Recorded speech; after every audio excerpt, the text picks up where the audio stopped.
If our speaker today was ever called a space cadet in high school, I bet she responded with a very sincere, hey, thanks.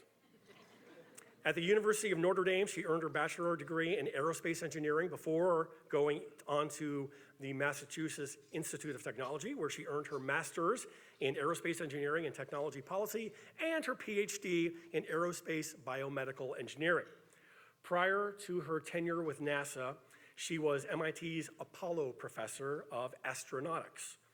You wouldn't think that MIT would focus on fashion design, but while she was there, she became the Vera Wang of astronauts, designing the biosuit, a skin-tight spacesuit that can replace the bulky, hard-to-wear variety that we're all used to seeing. In January 2015, she was nominated by President Obama to serve as the Deputy Administrator of NASA. She began her duties in May a year ago. Along with NASA Administrator Charles Bolden, she is responsible for providing overall leadership, planning, and policy direction for NASA. Part of her responsibilities include articulating the agency's vision and representing NASA to the Executive Office of the President, Congress, heads of federal and other appropriate government organizations, and international organizations. Please welcome our special guest today, Dr. Dava Newman.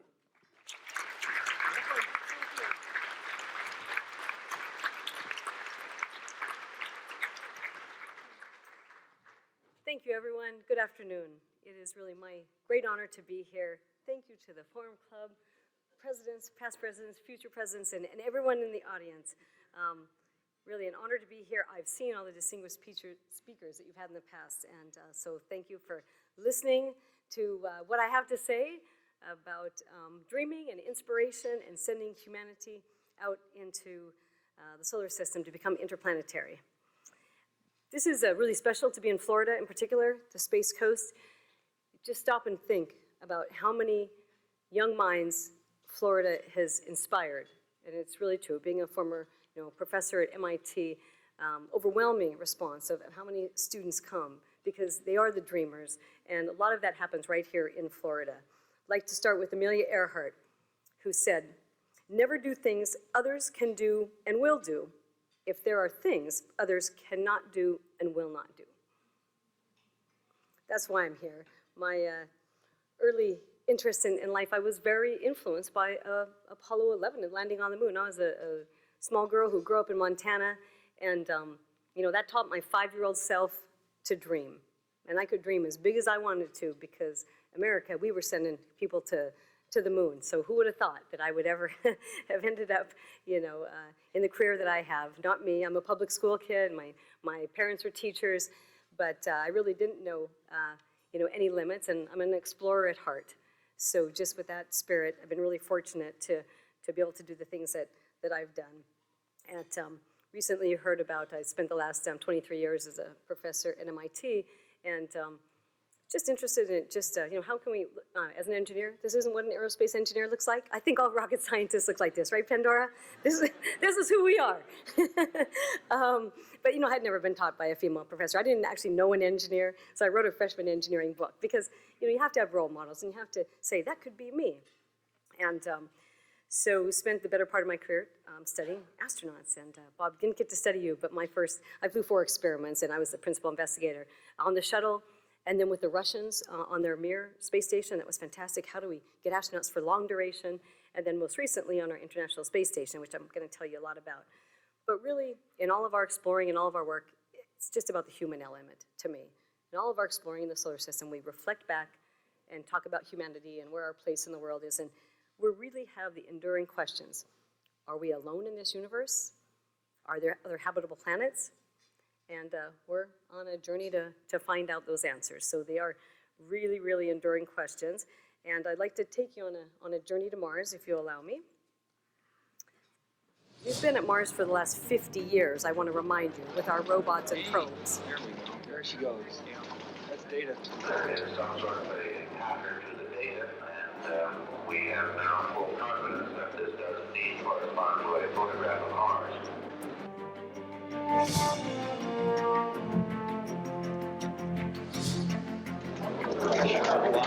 Based on your preliminary analysis of this data, can you describe what you see on Mars? Yes, it's there.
Standing back with touchdown.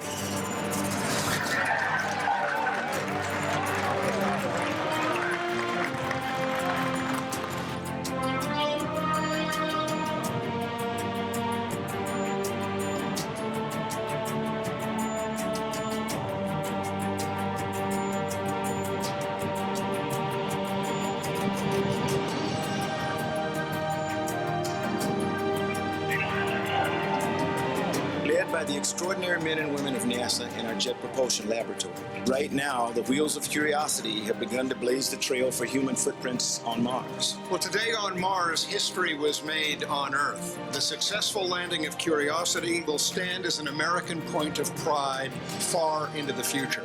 I just wanted to call and say congratulations to the entire Mars Science Laboratory team and really all of JPL. You guys should be remarkably proud.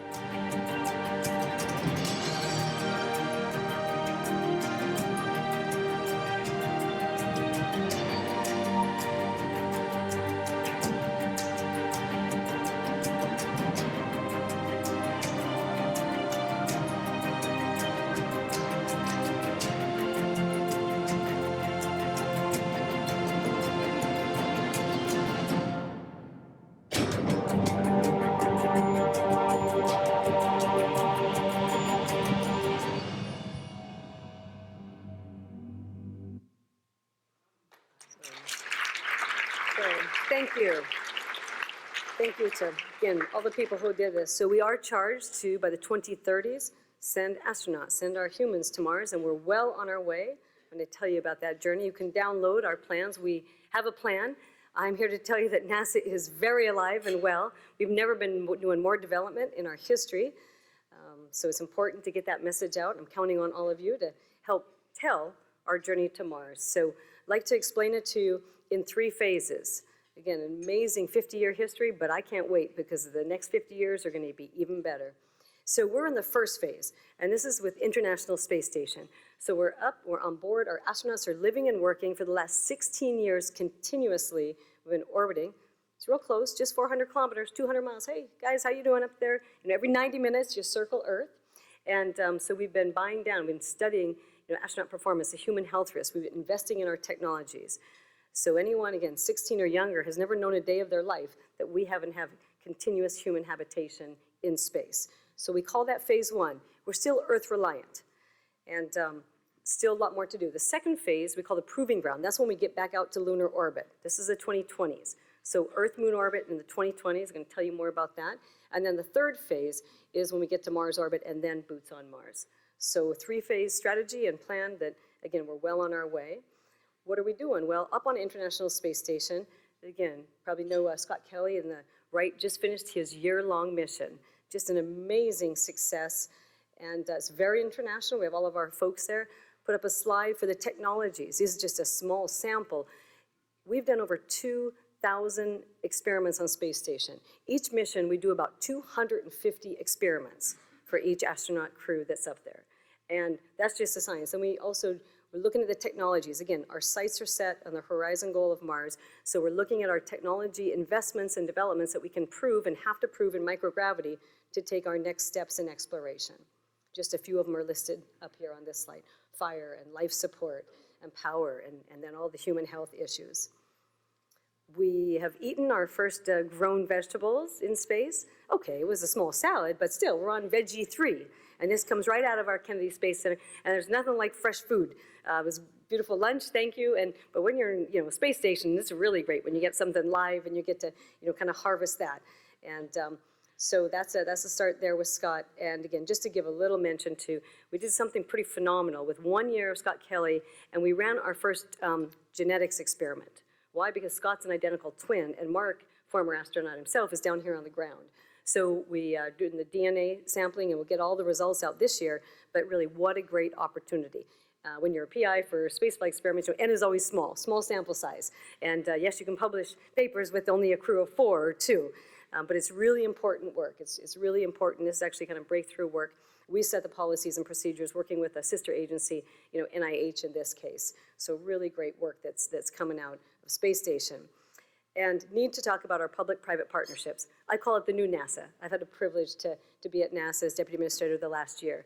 And let me tell you, rest assured, again, we can see it right here in Florida at our Kennedy Space Center. We call it the 21st Century Launch Operations. Critically important, all of our public-private partnership. NASA's there, we're leading, but just recently, really, Kennedy Space Center who's been at Kennedy recently? Oh, we need more people going north, just a little further north, please. It's amazing, and please go. You won't believe what you see. I won't believe it, and I'm in this business. So much is happening. I have to give a shout out to former astronaut and center director Bob Cabana and my boss, Charlie Bolden, administrator. What they've done to transform Kennedy Space Center is really amazing. It's the work of our commercial partners. You see some of them on this slide. We have, here we have SpaceX, and we have Orbital. They are now providing services. It's not all NASA. We're paying the commercial companies to launch cargo to space station. SpaceX just had their 8th successful launch for us just a few weeks ago. We were there. And Orbital's just had 2. They both had accidents, as you might know about, but guess what? Spaceflight is hard. You get up, you do it again, and you get going. I also, on this slide, have the Russian vehicle on the bottom left, and that's the Japanese cargo carrier. So, it really is international. It takes all of us, and we're investing in American companies so that we can make this happen. We've just recently added Sierra Nevada Corporation. So they're a third company. We're gonna be on space station until 2024, and now we have Sierra Nevada that'll also be delivering cargo in the next few years. But that's just the start of it. That's just the start of it. It gets better than that. We're investing much more than that. Move ahead. And thinks of, now we're going to send our astronauts with commercial companies. We have contracts out to Boeing and SpaceX. So just in the next year, by the end of 2017, we'll be doing the test flights, and by 2018, we will return American astronauts being launched from American soil. That's huge. We've been working on it. Again, it's a new model. We're very proud of that, and we're investing in, but we're relying on American companies to do that, to kind of bring that back to U.S. soil and start launching what we call our commercial crew, as I mentioned, because we're on space station until 2024. And talked about the second part, this kind of proving ground. Now we're still Earth reliant, but we're moving further out. We're moving to lunar orbit, and then we're going to move to deep space. And let me just show you what we're doing there. I think you'll be pretty amazed. Again, we're already well on this journey, and we're developing our space launch system. Move over Saturn V, right? SLS is coming, and it is huge and powerful. And Orion capsule goes on top. So again, it's not just a PowerPoint slide. Let me show you what we're really fabricating and welding.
Thank you. I clap for it every time I see it, because it's about the people. That's NASA investing, and we're working with 1,000 companies, almost nearly every state of the U.S. for our space launch system. Orion is the capsule that's on top, was just delivered to Kennedy Space Center.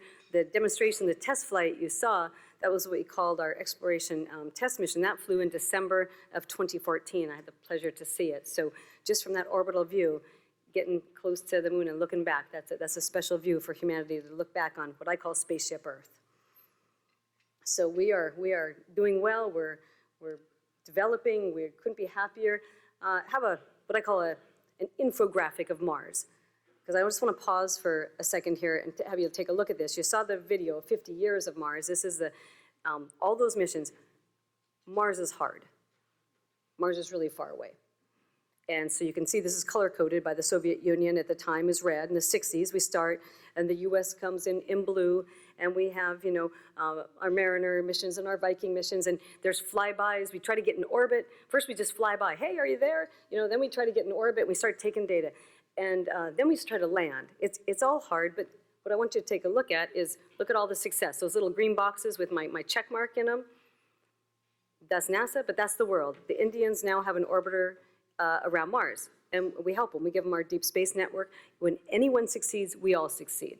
That's how we look at it. We put these investments. So again, this is just getting to Mars with 1 metric ton. That's just a rover. Now, when we do our human missions, that's 20 metric tons. It's not linear. One thing I've learned as an engineer, nothing's linear. It's always, you can't predict this. So that's why we're making these investments in technology, and we'll continue to make our investments. And we like to say, how many of you saw The Martian? I hope everyone, lots of hands, and I hope the students saw it, because you are the Mars generation. So we're going to do everything we can, but you're going to be the ones getting to Mars. And so we just call ourselves the real Martians at NASA. I love Andy. It was a great book. It was a great movie. They got, we consulted with them. They got most of the technologies right. There's a few. I only have 3 quibbles, but you can ask me about those if you want.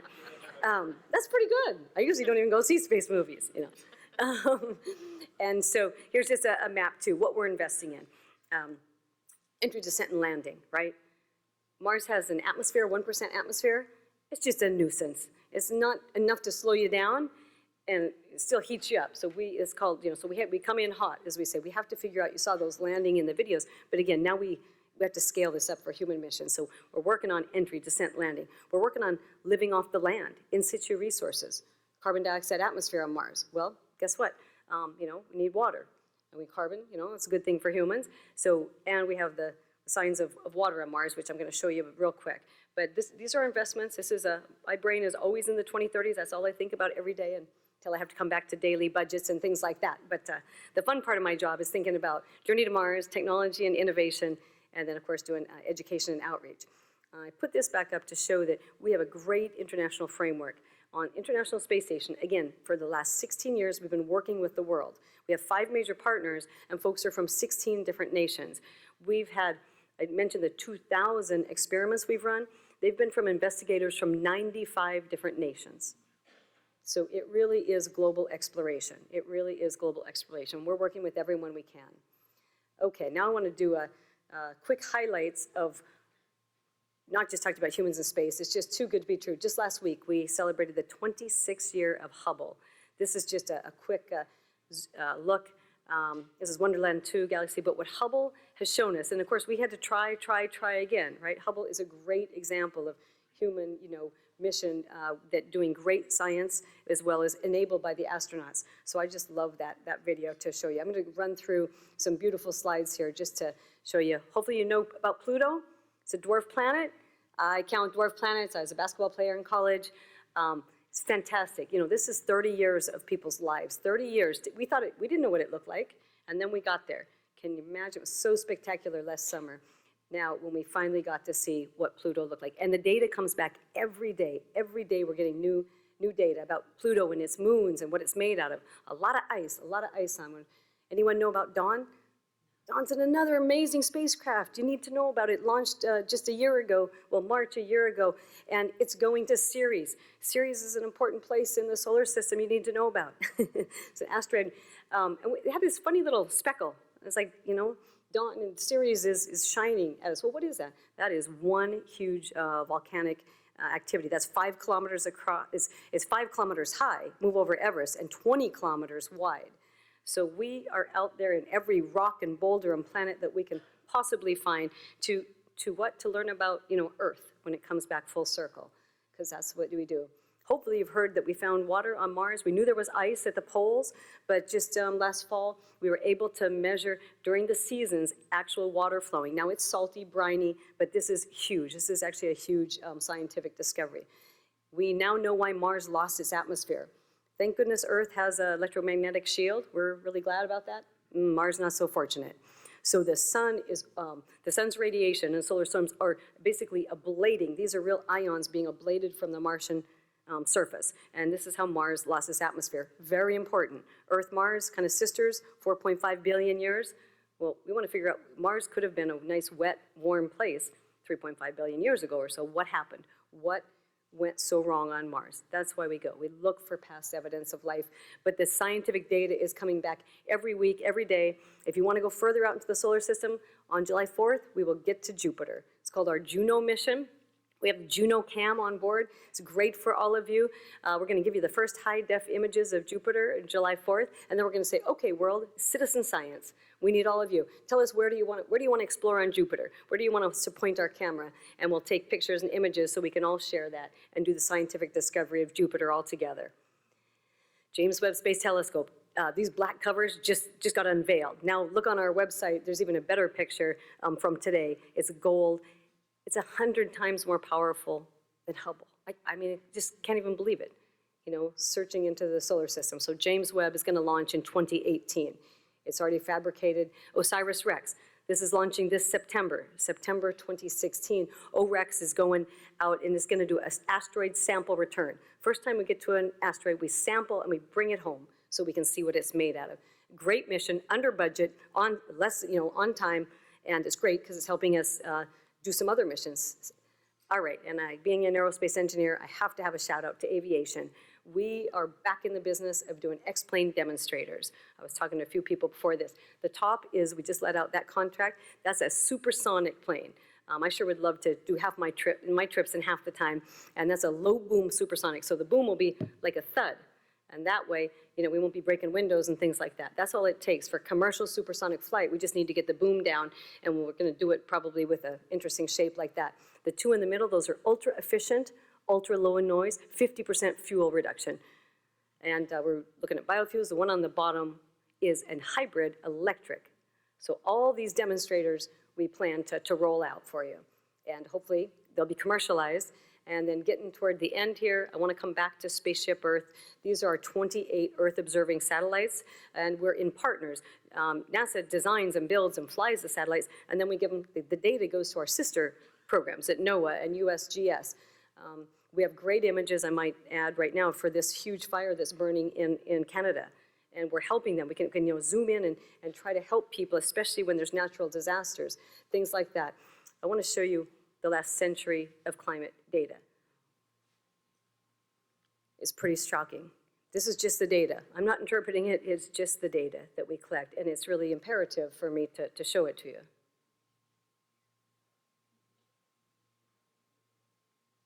Now we're alive. Students, pretty soon, oh, they're students, now you're alive.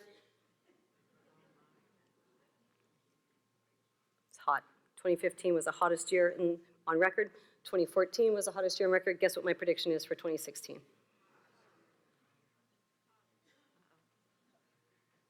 So take a look at Earth. Again, Spaceship Earth, I call it.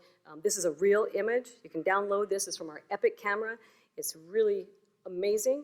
I should have given you Pink Floyd. This is the far side of the moon. We don't have a back side of the moon. We could play. I actually have played it. It's kind of fun, for at least for our generation, right?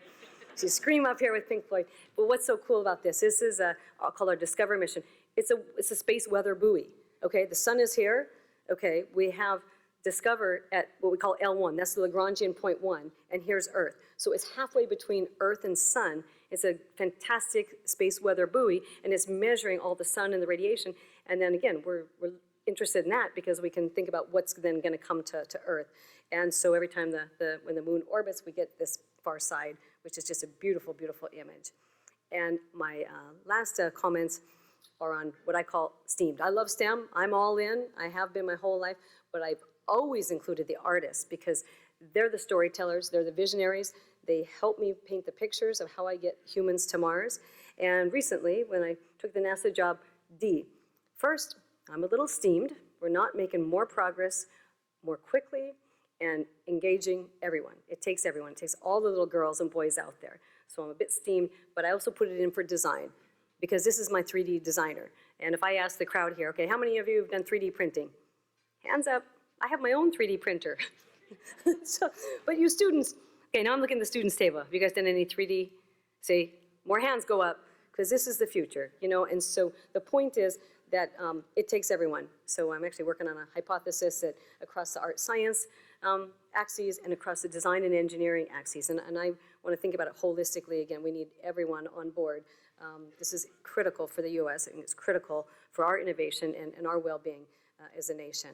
And again, the artists have always helped us, and you know, shout out to Marilyn too. What a great honor we have, an art teacher winning the STEM award. Nothing makes me happier than that. I had all my slides already ready to go before I knew that she was honored. And again, so I think we owe her a round of applause again.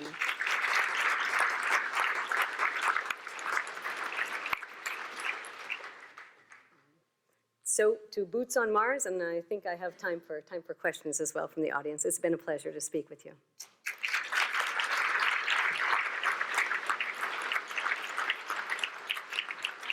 Your first two questions are always the most difficult because they are from the students. So let's start with Boynton Beach High School. Please tell us your name. Jonathan Williams, Boynton Aerospace Science Academy. Do you think that we'll have a human colony permanent on Mars in our lifetime? Oh, human colony on Mars.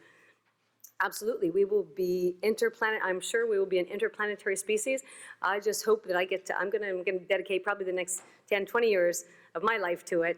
Like I said, you're the Mars generation. So we'll go on NASA, and we'll go on our SLS. We'll take probably 4 or 6 astronauts the first time. We're going round trip.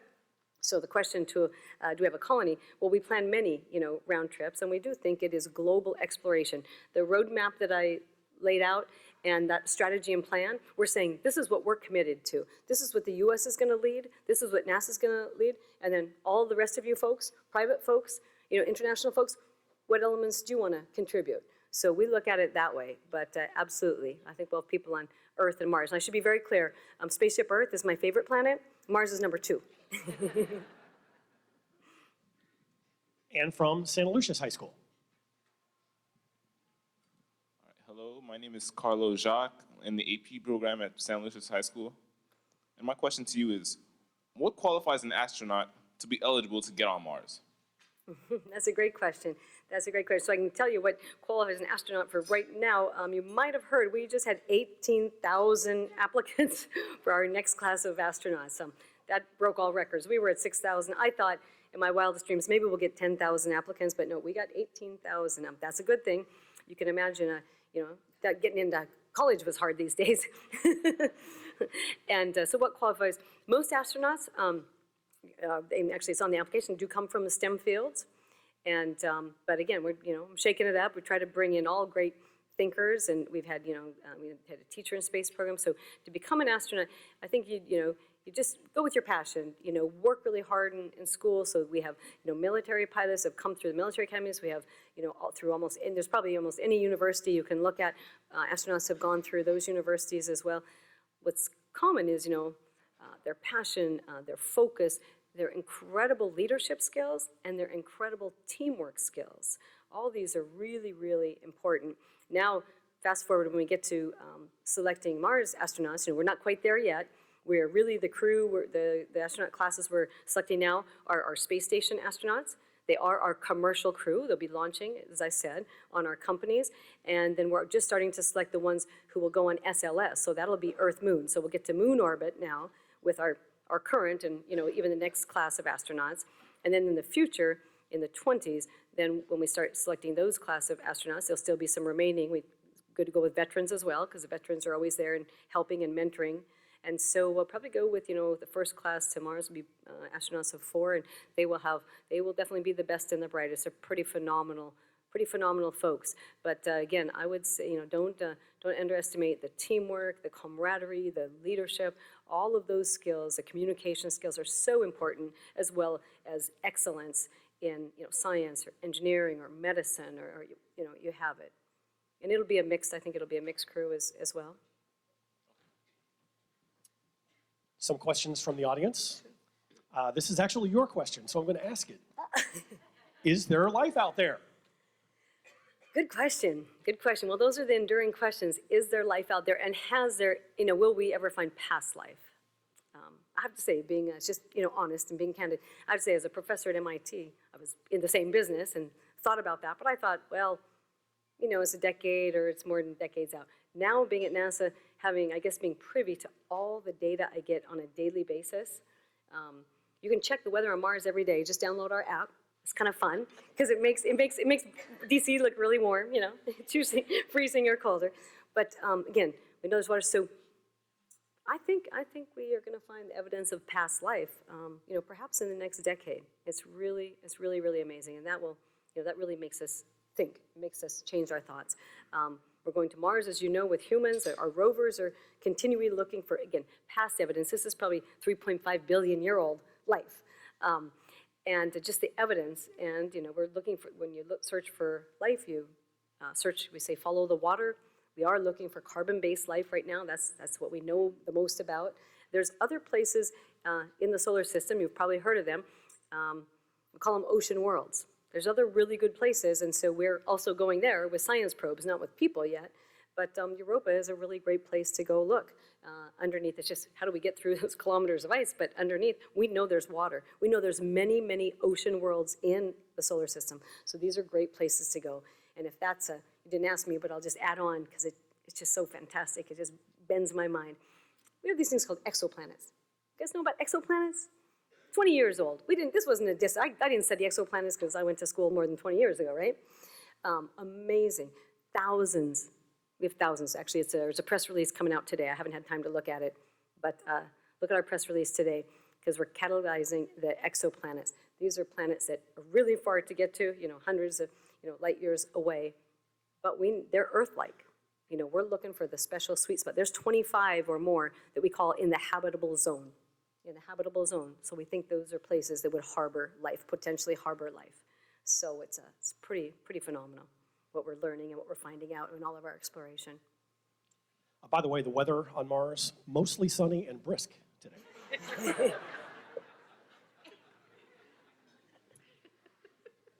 Are there plans for an American space station not aligned with any other countries? Space station on our own? No plans for that. We have a space station, with a lot of the world right now. We're very happy with our International Space Station. Like I said, so NASA's committed until 2024. Russia, Japan, and Canada, all those nations have committed to space station through 2024.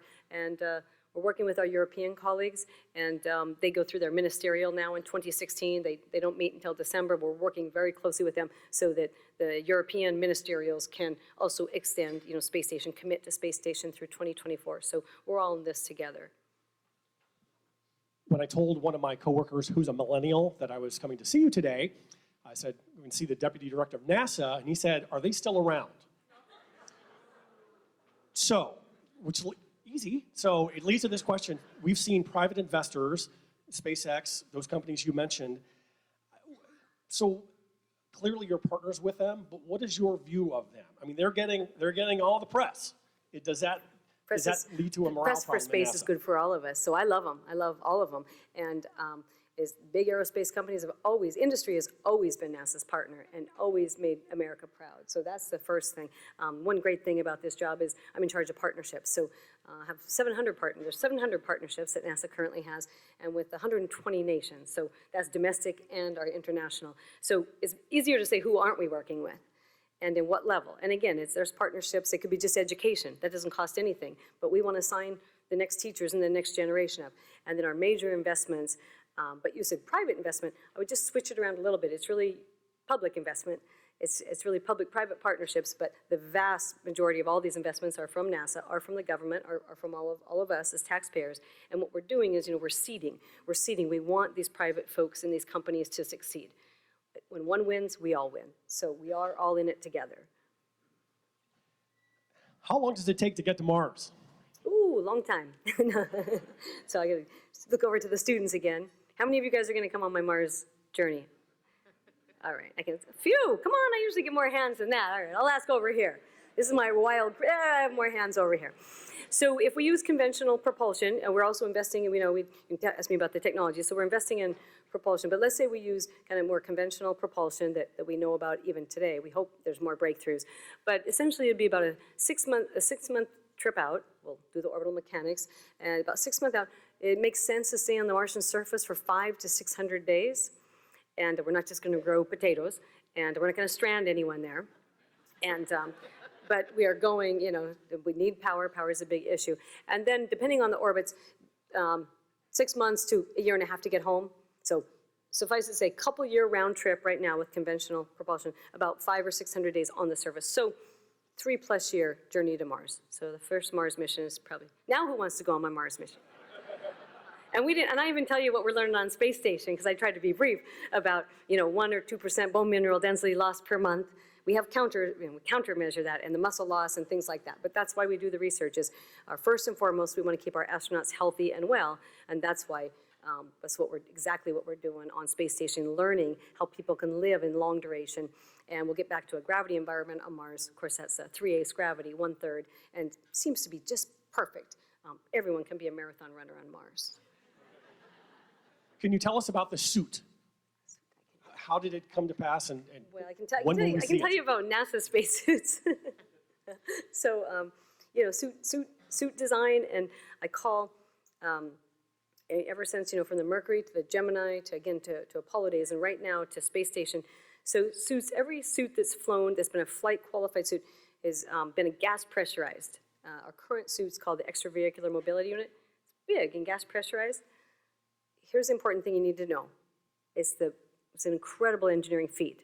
I call it the world's smallest spacecraft. It's unbelievable. It's just like, your house just measured, shrinking it all down to fit the astronaut to be able to perform. It, provides your air, scrubs your carbon dioxide. It does your thermal control. So it's really an incredible engineering marvel. When I had my former academic job, but researchers, you're supposed to push NASA. You're supposed to say, what are the breakthrough technologies?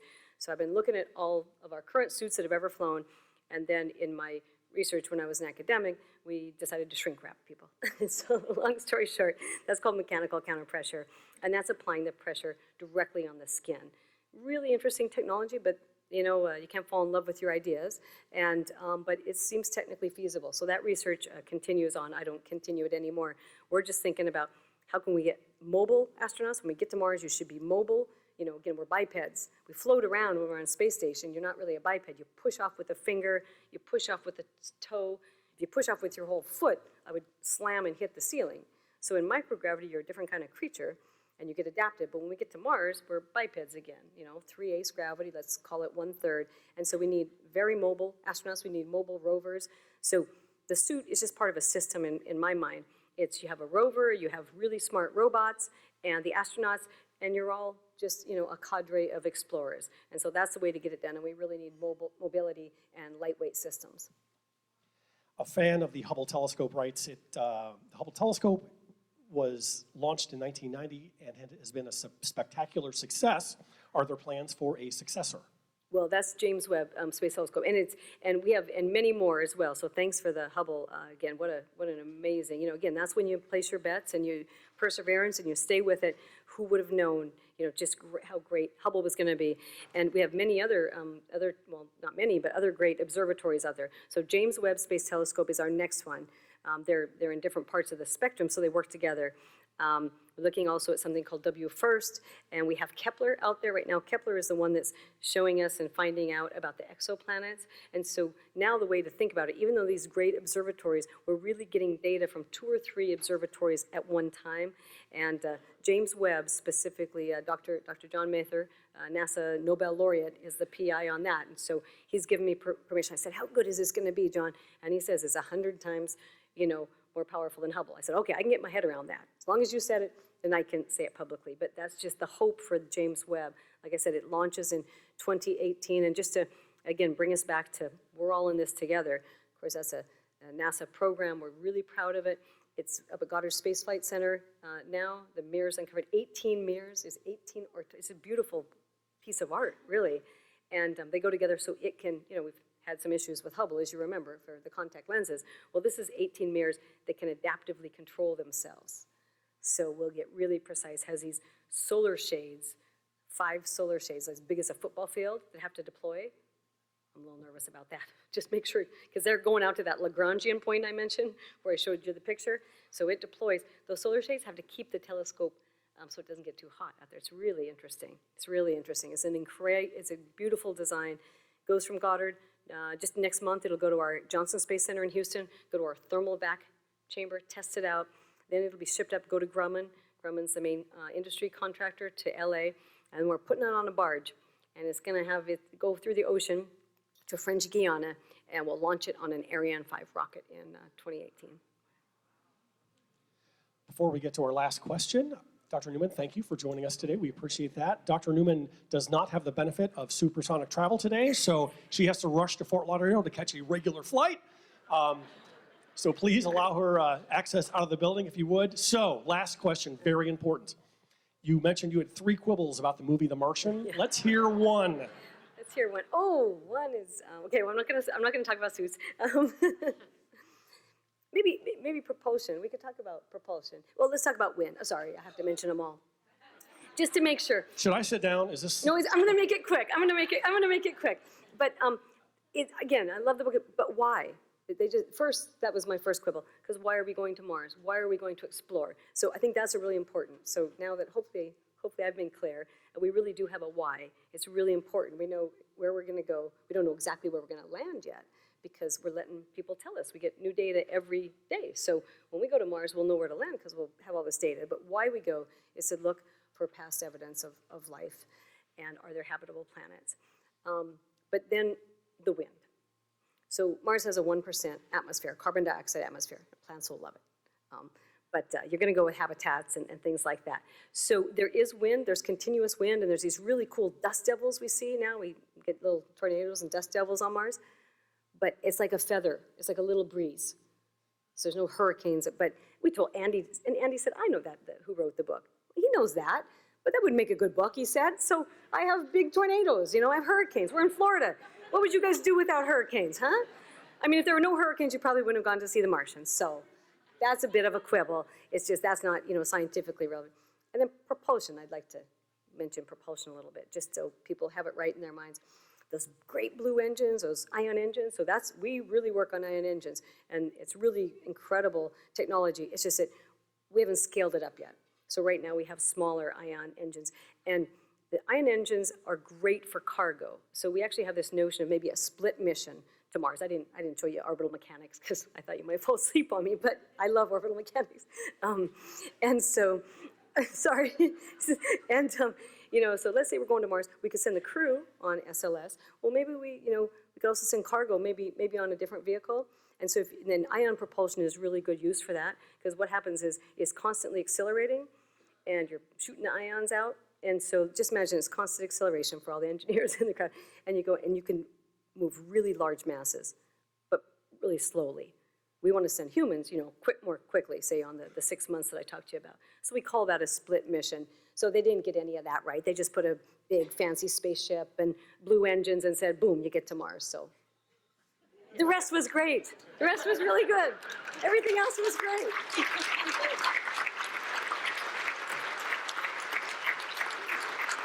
Thank you. Dr. Newman, thank you for your passion to NASA and space exploration. Forum Club guests and members, we will see you Friday, May 27th for United States Senator Marco Rubio across the street at the Convention Center. Have a great afternoon.